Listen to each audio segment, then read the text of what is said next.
Panorama group, जो सोचता है वो करता है। नमस्कार, न्यूज़ हाट के खास प्रोग्राम सियासत में आप सभी दर्शकों का बहुत बहुत स्वागत है। मैं हूं करिश्मा और हमारे साथ मौजूद हैं न्यूज़ हाट के senior journalist Chandan Jha. Sir नमस्कार। नमस्कार करिश्मा। सर, कांग्रेस के प्रदेश अध्यक्ष अखिलेश प्रसाद सिंह को लेकर एक चर्चा चल रही है कि हटाए जा सकते हैं। सर, क्यों उनके हटाए जाने की चर्चा अचानक चलने लगी है? कांग्रेस के जो आलाकमान है वो गुस्से में दिखाई दे रहे हैं और कहा जा रहा है कि उन्हें जल्द हटा दिया जाएगा।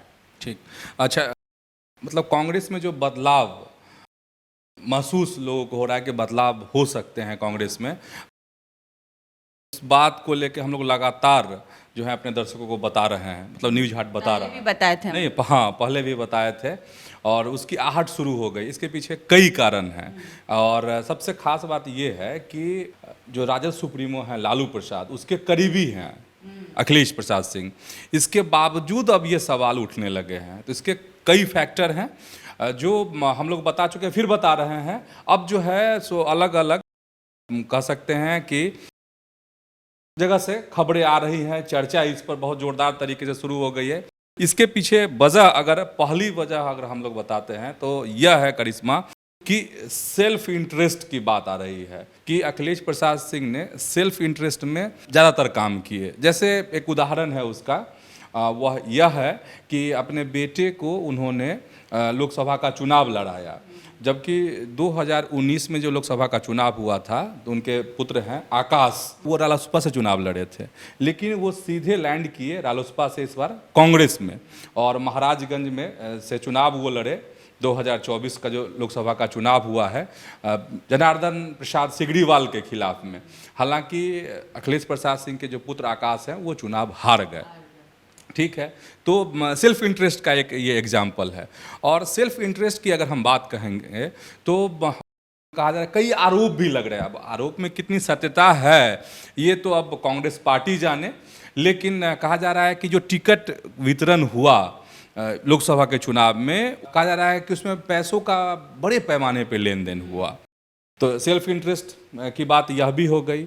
और फिर है सेल्फ इंटरेस्ट की बात, और वह यह है कि राज्यसभा में वो थे और फिर राज्यसभा जाने की बारी आई तो उन्होंने खुद को आगे कर लिया, जबकि वो प्रदेश अध्यक्ष भी हैं।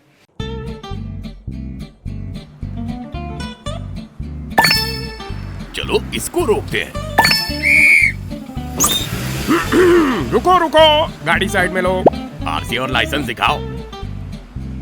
बिना आरसी और लाइसेंस के गाड़ी नहीं चला सकते। अरे सर, ये यू बाइक्स है, इसको आरसी, लाइसेंस और पीयूसी नहीं लगता। अरे वाह।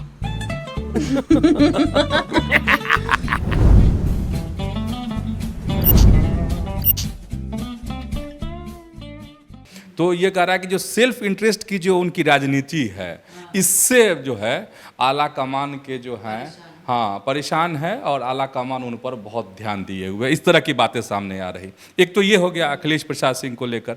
अब दूसरी बात है कि अभी जैसे चुनाव का जिक्र हम लोग कर रहे थे, लोकसभा चुनाव का, तो कहा जा रहा है कि भूमिहार समाज से हैं अखिलेश प्रसाद सिंह, लेकिन वह जो है अगड़ी जाति का जो वोट है वो ट्रांसफ़र नहीं करा पाए। और मतलब लोकसभा चुनाव को उदाहरण दिया जा रहा है। जो उनके विरोधी हैं अखिलेश प्रसाद सिंह के, वह दिल्ली में यह बात पहुंचा रहे हैं बड़ी तेजी से कि वह अगड़ी जाति ट्रांसफर, हाँ, जो वोट वो ट्रांसफ़र नहीं करा पाए। और लोकसभा चुनाव का उदाहरण दिया जा रहा है और हर जगह कहा जा रहा है। अब जैसे कि समस्तीपुर में कांग्रेस की सीट थी, सन्नी हजारे वहाँ से चुनाव लड़ रहे थे, तो वहाँ क्या हुआ? कहा जाता है कि जो भूमिहार के जो वोटर थे वो चले गए एनडीए के साथ, इसमें सांभवी चौधरी वहां से जीत गई। तो एक ये भी कहा जा रहा है। और अब कहा जा रहा है कि यह भी उनके लिए, खैर ये सवाल के घेरे में है, लेकिन जो राजनीतिक विश्लेषक हैं वो यह भी इस तरह की टिप्पणी कर रहे हैं, लिख रहे हैं कि लालू प्रसाद का करीबी होना भी उनको अब महंगा पड़ सकता है। और इसको इसलिए कहा जा रहा है कि महंगा क्यों पड़ सकता है, तो इसके पीछे पप्पू यादव का उदाहरण दिया जा रहा है। कहा जा रहा है कि जैसे पप्पू यादव अगर आज कांग्रेस में होते और कांग्रेस से अगर उन्होंने चुनाव लड़ा होता, पूर्णिया से जैसे वो जीते हैं और कांग्रेस पार्टी से अगर जीते होते, तो कांग्रेस के सांसद की संख्या एक बढ़ जाती बिहार से। तो यह कहा जा रहा है कि और जो जिस तरीके से उन्होंने राजनीति की शुरुआत में, कब, जब पप्पू यादव ने दिल्ली में अपने पार्टी का विलय कर लिया कांग्रेस में, इसके बावजूद नो एंट्री का जो है बोर्ड लगा दिया था अखिलेश प्रसाद सिंह ने बिहार में उनके लिए। तो ये कहा जा रहा है कि यह जो उनकी चाल थी, सियासी चाल अखिलेश प्रसाद सिंह की, वह चाल उनकी चाल नहीं थी, लालू प्रसाद ने उनसे यह चाल चलवाई थी, ताकि वहां से वह जो सीट है पूर्णिया वाली, वो आरजेडी के कब्जे में रहे। तो ये सब कहा जा रहा है कि वह, जबकि सभी लोग जानते हैं कि इनकी जो राजनीति की शुरुआत उधर से राजद से आए और यहाँ पर प्रदेश अध्यक्ष बने। लालू प्रसाद भी एक संबोधन में उन्होंने सदाकत आश्रम में ही कहा था कि उनके कहने पे ही सोनिया गांधी जो है उनको प्रदेश अध्यक्ष बनाए और राज्यसभा भेजे। इस तरह के बात लालू प्रसाद खुले मन से कह चुके हैं। तो कहा जा रहा है कि ये महंगा पड़ सकता है अब, लेकिन ये सवाल के घेरे में है। और सवाल के घेरे में यह इसलिए है करिश्मा, क्योंकि बिहार की सियासत में यही कहा जाता है कि कांग्रेस वही काम करती है जो लालू प्रसाद कहते हैं, जो लालू प्रसाद के यहाँ से जिस बात के लिए टिकट कटता है। तो यह भी है, तो ये सवाल के घेरे में है। और एक खास बात है कि जो संगठन के, ये आरजेडी से आए थे कांग्रेस में, संगठन के लोगों के साथ कहा जाता है कि अखिलेश प्रसाद सिंह जो है तालमेल नहीं बिठा सके। कमेटी भी सर नहीं बनाया। हाँ, और 22 महीने हो गए उनके प्रदेश अध्यक्ष बने हुए, वो कमेटी भी नहीं बना सके। और कमेटी नहीं बनने के पीछे यह भी एक कारण है कि उनका तालमेल जो है बेहतर नहीं हुआ। और इसका सबसे बड़ा उदाहरण जो मीडिया में हमेशा चर्चा में होती है, सदाकत आश्रम में कार्यकर्ता जो है एक दूसरे से जो बातचीत करते हैं, बाहर भी जो चौक चौराहों पे बातचीत होती है, उसमें यही है कि अखिलेश प्रसाद सिंह जो हैं वो लीडर नहीं, ब्यूरोक्रेट्स के तरह उनका व्यवहार रहता है। मतलब अगर किसी जिला के अध्यक्ष को मिलना है प्रदेश अध्यक्ष से, तो उसको बजाबते वजह बतानी पड़ती है कि आखिर क्यों मिलना है। कार्यकर्ता अगर छोटे स्तर का कार्यकर्ता है, वो अगर चिट पर, पर्ची पर लिख के दे कि प्रदेश अध्यक्ष से हमको इस वजह से मिलना है, तो बात समझ में आती है। लेकिन कोई जिला अध्यक्ष को अगर लिख के देना पड़े या फिर मौखिक रूप से ही कहना पड़े, तो फिर ऐसे लीडर पर, और ऐसे लीडर मतलब प्रदेश अध्यक्ष नहीं हम कह रहे हैं, नेता नहीं कह रहे हैं, लीडर मतलब किसी भी संगठन को, किसी भी ऑर्गेनाइजेशन को जो चलाता है, लीड करता है, तो उसके चाल ढाल पे तो सवाल उठेगा। तो यह भी सवाल उठ रहा है। सर, किन नामों की चर्चा चल रही है? बिल्कुल, नाम भी बता देते हैं, उससे पहले एक दो चीज़ बता देते हैं और करिश्मा, जरूरी है, तब यह खबर पूरी होगी। और कुछ लोग कांग्रेस का साथ भी छोड़ चुके इस दरमियान में, मतलब उनके कार्यकाल में, अब तक के कार्यकाल में, जैसे अनिल शर्मा कांग्रेस छोड़ दिए, 2 विधायक भी छोड़े, सिद्धार्थ, मुरारी गौतम, इसके बाद फिर प्रवक्ता में असितनाथ तिवारी, फिर है कुंतल कृष्ण, ये दोनों जो प्रवक्ता हैं वो बीजेपी में चले गए, विधायक भी चले गए बीजेपी में। तो इन सब चीज़ों को लेकर के उन पे सवाल उठ रहे हैं। अब क्या है कि कुछ अपनों को इन्होंने टिकट भी दिलाया, जैसे मनोज राम जो हैं, मनोज कुमार जो सासाराम से अभी सांसद बने हैं, तो वो तो खैर जीत गए, तो ये एक उपलब्धि कांग्रेस के लिए रही। जैसे अजय निषाद मुजफ्फरपुर से, फिर सन्नी हजारी समस्तीपुर से, तो कहा जाता है कि इनके रिकमेंडेशन पे इन लोगों को टिकट मिला। और इसके पीछे भी कहा जाता है कि लालू प्रसाद का इशारा था। खैर, अब ये तो पर्दे के पीछे की बात है, लेकिन बहुत सारी ऐसी बातें हैं जो पर्दे के पीछे होती हैं और सामने चली आती हैं। तो ये सब चीज़ें हैं। अब है कि कौन है रेस में, किनके नामों की चर्चा। हाँ, तो नाम की अगर चर्चा करेंगे तो डॉक्टर शकील अहमद खां हैं, तारिक अनवर का नाम आ रहा है सामने, समीर सिंह का नाम आ रहा है, फिर राजेश राम के नाम की भी चर्चा हो रही है, अवधेश सिंह है, उनके बारे में भी कहा जा रहा है कि इनकी माने आला कमान की इन चेहरों पर नज़र है।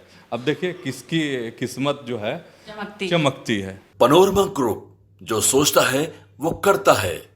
सर, स्मृति ईरानी को लेकर एक चर्चा चल रही है कि वो दिल्ली में मुख्यमंत्री का चेहरा हो सकती है, इस बात में कितनी सच्चाई है? अमेठी से चुनाव लड़ी थी स्मृति ईरानी, लेकिन वो चुनाव हार गई, और उसके बाद से अमूमन कोई इस तरह के बयान, ऐसा कोई इंटरव्यू जो है, हाँ, स्मृति ईरानी का नहीं आया था।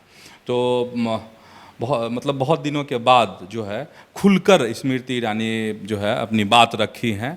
और ये पॉडकास्ट है, यूट्यूब पर ये किया गया, पोस्ट किया गया है।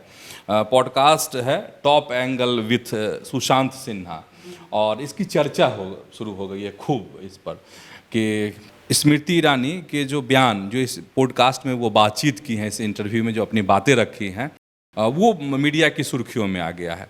जिसमें पहला जो अगर कहें जिस पर चर्चा होने लगी है, और जो सवाल सुशांत सिन्हा ने इस पॉडकास्ट में स्मृति ईरानी से पूछा था, क्या मतलब आप मुख्यमंत्री का चेहरा हो सकती हैं दिल्ली के विधानसभा चुनाव में, क्योंकि अगले साल 2025 के फरवरी में वहाँ पर विधानसभा का चुनाव होना है दिल्ली में। तो अगर हम ये जो उनकी बात समझ में आती है, डायरेक्ट वो ना हाँ बोली हैं ना बोली हैं, बहुत घुमा फिरा करके, या कह सकते हैं कि सधे हुए शब्दों का इस्तेमाल की हैं। और उन्होंने कहा है कि आपको अगर अपने देश, प्रदेश या समाज के लोगों की सेवा का मौका मिलता है तो यह प्रिविलेज है।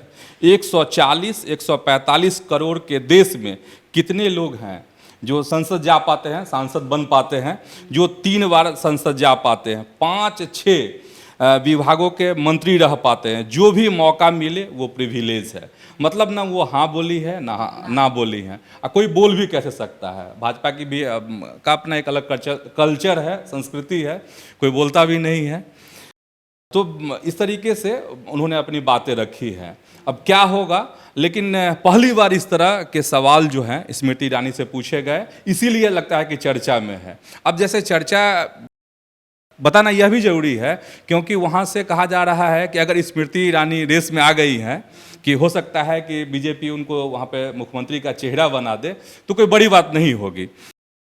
इसलिए कि एक और नाम चर्चा में है, सुषमा स्वराज की जो बेटी है बांसुरी स्वराज, अब सांसद हो गई हैं वो, तो वो भी चर्चा में। अगर हो सकता है कि ये महिला को आगे करे, क्योंकि अगला जो चुनाव लग रहा है कि अगर दिल्ली का होगा तो अरविंद केजरीवाल अगर जिस मुश्किल से अभी गुजर रहे हैं, अगर वही चीज़ें कंटिन्यू हो गई तो सुनीता केजरीवाल भी सामने आ सकती हैं, आई भी हैं कई बार राजनीतिक रूप से। तो बीजेपी की इस तरह की तैयारी हो, संभावना तो बनती दिख रही है। पनोरमा ग्रुप, जो सोचता है वो करता है। सर, राहुल गांधी का एक वीडियो खूब वायरल हो रहा है जिसमें वो मार्शल आर्ट के गुण सिखाते हुए नजर आ रहे हैं। सर, इसमें उन्होंने क्या कुछ कहा है? बिल्कुल, सबसे है कि जूडो अवतार जो है राहुल गांधी का दिखा है, और कई बार राहुल गांधी ने कहा भी है कि यह जो आर्ट है इसके प्रति उनकी दीवानगी है, और जब भी मौका मिलता है तो वो इसका अभ्यास भी करते हैं।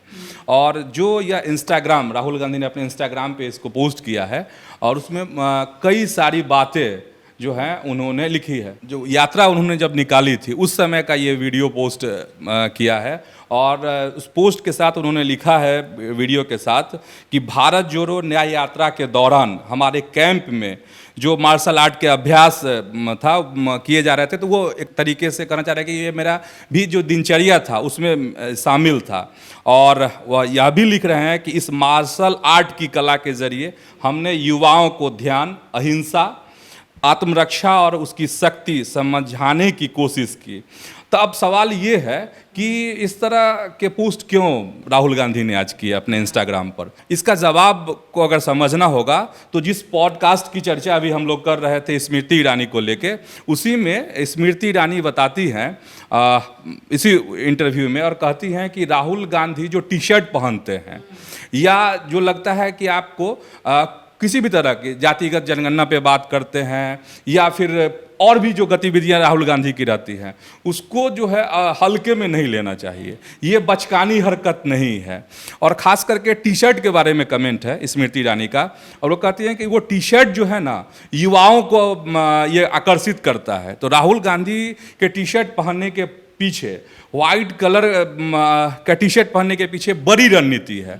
मतलब ये रणनीति है कि युवाओं को अपने तरफ आकर्षित करे। ये स्मृति ईरानी उस पॉडकास्ट में कह रही हैं। तो बस मेरे कहने का मतलब यहाँ पर यह है कि राहुल गांधी ने जो पोस्ट किया है वो ये दिखा रहे हैं कि हम अभी मार्शल आर्ट सीख रहे हैं, वो तस्वीर है उसमें। और इसके बाद यह आती है तस्वीर वीडियो में कि अपने विरोधी को वो चित कर रहे हैं। तो ये सीधा सीधा जो है कहीं ना कहीं एनडीए को मैसेज है, भाजपा को मैसेज है, नरेंद्र मोदी को मैसेज है। इस वीडियो के माध्यम से राहुल गांधी ने एक बड़ी कोशिश की है, सियासी कोशिश है राहुल गांधी की। तो आज के इस वीडियो में बस इतना ही। आगे की खबरों के लिए आप हमारे चैनल न्यूज़ हाट को सब्सक्राइब कर ले। अगर फेसबुक पर देख रहे हैं तो पेज को लाइक करना ना भूलें। हमारी वेबसाइट है newsheart.com, उसे भी ज़रूर विजिट करें। धन्यवाद।